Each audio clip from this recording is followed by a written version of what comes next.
তনু, মুনিয়া, নুসরাত হত্যাকারীরা যত শক্তিশালী হোক তাদের বিচারের মুখোমুখি করার দাবি জানানো হয়েছে। প্রধান উপদেষ্টা ডক্টর মোহাম্মদ ইউনূসের সঙ্গে দেখা করে নারী নেত্রীরা এমন দাবি জানান। রাষ্ট্রীয় অতিথি ভবন যমুনায় প্রধান উপদেষ্টার সঙ্গে দেখা করেন প্রায় ৩০ জন নারী নেত্রী। সঙ্গে ছিলেন বৈষম্য বিরোধী ছাত্র আন্দোলনের সমন্বয়কদের কয়েকজনও। এ সময় উইমেন রাইটস কমিশন গঠনের প্রস্তাব দেওয়া হয়। দাবি জানানো হয় তথ্য অধিকার কমিশন, মানবাধিকার কমিশনের স্বাধীনতা নিশ্চিতের। নারীর প্রতি বৈষম্যমূলক আইনের ক্ষেত্রে আন্তর্জাতিক আইনে রাখা রিজার্ভেশন প্রত্যাহার করতে বলা হয়েছে। সমাজকে নারী বান্ধব করে গড়ে তোলার আহ্বান জানানো হয়। নারীর প্রতি বৈষম্যমূলক আইন বাতিল ও নারী নির্যাতনের বিচার নিশ্চিতের দাবি জানানো হয়। সব শিল্পকলা একাডেমি খুলে দেওয়ার দাবিও জানানো হয়। আলোচনা করে অগ্রাধিকার ঠিক করার পরামর্শ দেন প্রধান উপদেষ্টা।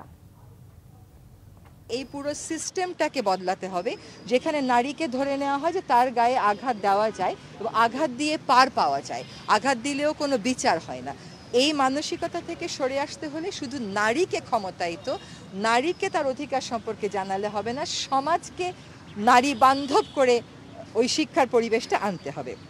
সেই প্রেক্ষিতেই কল্পনা চাকমার বিষয়ে তনু, রুনি, মুনিয়া এবং নুসরাত তাদের হারিয়ে যাওয়া কিংবা নিহত হয়ে যাওয়া, তাদের যে মৃত্যুর কারণটা সেটা বের করে যাতে অবশ্যই দায়ী ব্যক্তিদেরকে তারা যতই শক্তিশালী হোক না কেন বিচারের মুখোমুখি করা হয়, এটা মোটামুটি সকলের কাছ থেকে এই দাবিটা এসেছে।